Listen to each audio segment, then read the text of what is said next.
मोनिका जोशी जी, राजस्थान से। राधे राधे महाराज जी। महाराज जी, मेरे पति कुछ भी अगर मेरे से काम कराना हो तो नाम जप का लालच देते हैं। मुझे पियर जाना है तो 50,000 नाम करना वाह, पड़ेगा। मेरे को लड़ाई हो गई है तो फिर बात मेरे को फिर से करनी है तो 10,000 नाम जप करना बहुत सुंदर। पड़ेगा। कहाँ है यहाँ पति? आपके पति है?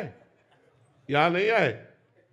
आए आए होते तो हम उनका स्वागत करते। कभी मैसेज करती हूँ तो फिर अगर रिप्लाई नहीं आता तो राधा राधा लिखो तो फिर नाम। क्या बात है, बहुत सुंदर, बहुत सुंदर। हम हमारी बात जरूर उनको कह देना कि बाबा ने प्रणाम कहा है आपको। हे पतियों, ऐसा व्यवहार करो यार तो सब बात बन जाएगी। ऐसा व्यवहार, हम तो कह रहे पति ऐसा व्यवहार करे, पत्नी डबल करे।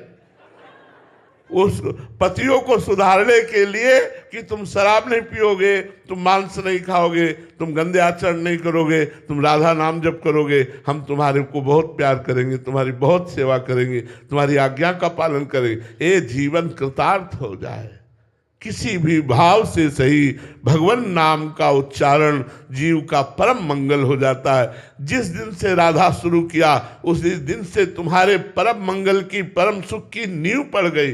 बलियारी उस पति को जो आपको भजन में ऐसे लगा रहा है। हमें लगता है सब पतियों को ऐसे ही होना चाहिए और सब पत्नियों को भी ऐसे होना चाहिए, तो राम राज्य छा जाए। फिर क्या कहना, फिर तो भगवदानंद छा जाए। बहुत उत्तम बात। हम आपके पति को प्रणाम करते हैं जी। एक जने आए थे तो वो अपने बच्चों से, उनके बच्चे ने बोला हमें वो एप्पल वाला मोबाइल चाहिए जो अभी नया आया है, तो उन्होंने बोला 1 करोड़ नाम जप करो राधा नाम। बहुत सुंदर। तो फिर वो उसको 2 महीने हो गए, कह रहा पूरा ही नहीं हो रहा 1 करोड़। बहुत बहुत बहुत सुंदर। जरूर लगाना चाहिए, ऐसे जरूर लगाना चाहिए। श्री स्वामी एकनाथ जी महाराज थे, तो वो गांव के लोगों को कीर्तन में बुलाने के लिए 250-250 ग्राम चीनी बांटते थे उस समय। जो कीर्तन में आके बैठेगा, कीर्तन करेगा, पाव भर चीनी देंगे। तो गरीब लोग और सब ऐसे लोग, कोई भगवान नाम की प्रियता नहीं है लेकिन कीर्तन में आ रहे क्योंकि पाव भर चीनी मिलेगी। एक संत कैसे जन कल्याण कर रहा है, पाव भर चीनी का प्रलोभन देकर 1 घंटा 2 घंटा नाम कीर्तन कराया। राम कृष्ण हरि, जय जय राम कृष्ण हरि। उनका मंगल हो गया, उनका कल्याण हो गया। मर्जी बिना भाव से जपे भी हो जाएगा। हाँ, भाव कुभाव अनख आलसहु, नाम जपत मंगल दिस दसो। बिना भाव के भी, बिना भाव के जहर पियोगे तो मरोगे कि नहीं मरोगे? तो फिर बिना भाव के राम नाम जप करोगे, तुम्हारा कल्याण हो जाएगा, पक्का हो जाएगा। अगर तुम भजन करते हो तो लोक परलोक के सारे सुख तुम्हारे चरणों में गिरेंगे।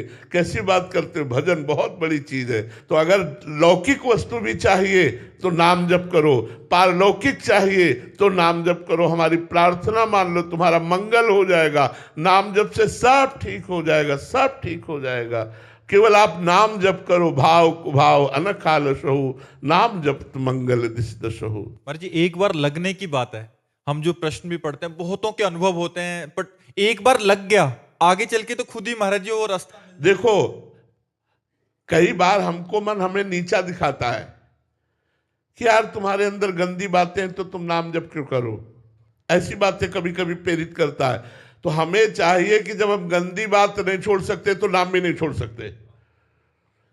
करना नहीं, हम उदाहरण नहीं दे रहे।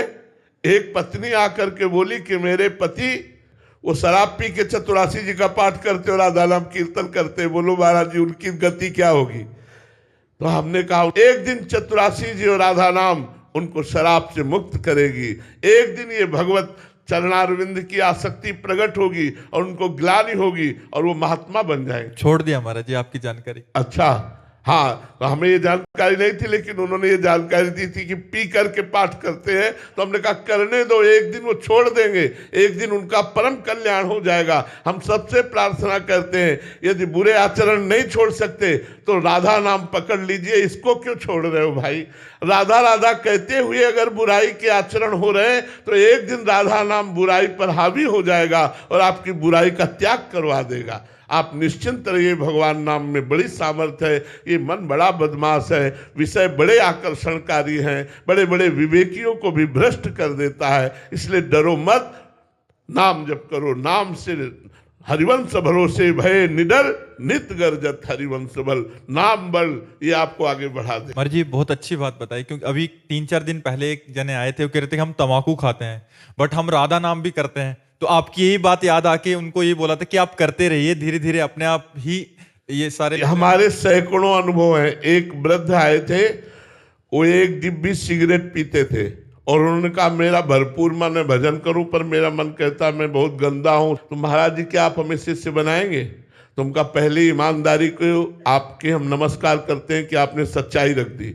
वो वृंदावन अखंडवास कर रहे हैं, एक भी नहीं पीते, सब छोड़ दिया। अगर हम पहले ही दिन कह देते कि हम तुम्हें दीक्षा नहीं देंगे क्योंकि तुम सिगरेट पीते हो, पहले सिगरेट छोड़ के आओ, तो कभी ऐसा नहीं होता। हमने उनको अनुमति दी कि आप जो डिब्बियों के डिब्बे पीते हो धीरे धीरे कम करो। देखो व्यसन, अब जैसे कई बच्चे ऐसे हैं जो हॉस्टल में, कई ऐसे सर्विसमैन हैं कि उनकी व्यवस्थाएं नहीं है, उनको भोजन में प्याज लहसुन खाना ही पड़ता है, नहीं तो जिए कैसे, व्यवस्था ही नहीं है। तो उनके लिए व्यवस्था बताई कि आप थोड़ी किशमिश खरीद लो, ठाकुर जी को भोग लगा दो, और जब आपके भोजन में वो जो भी पड़ा हुआ है उसमें आप किशमिश का प्रसाद डालकर जय राधा वल्लभ लाल की कहो, वो प्याज लहसुन आपकी बुद्धि भ्रष्ट नहीं कर पाएगा। लेकिन आप नाम जप करो, भजन करो, चाहे प्याज लहसुन भी खा रहे हो तो भजन करो, भजन छुड़वाएगा तुमसे, भजन तुम्हें निर्विकार करेगा। वो घोर तमोगुणी है, इसलिए हमारे अध्यात्म मार्ग में उसे बिल्कुल निषेध किया गया है। घोर तमोगुणी है। लेकिन जिनके पास ऐसे व्यापार है, ऐसी नौकरी है, ऐसे हॉस्टल में बच्चे पढ़ते हैं कि जिनको भोजन ही वही मिलता है रसोई से, अब वो कहते हैं हम भजन नहीं करेंगे तो जीवन बेकार हो जाए। लेकिन इस पद्धति से खाओ, अब ठाकुर को भोग लगा लो किशमिश का, और उसमें प्रसादे सर्व दुखा नाम हानिरस्य उपजाते। एक बूंद गंगा जल में यदि एक टैंकर पानी डाल दिया जाए तो उसे पूरे को गंगा जल ही कहा जाएगा, इसलिए प्रसाद स्वरूप हो जाएगा। भजन करो, खूब भजन करो, खास बात भजन करना है।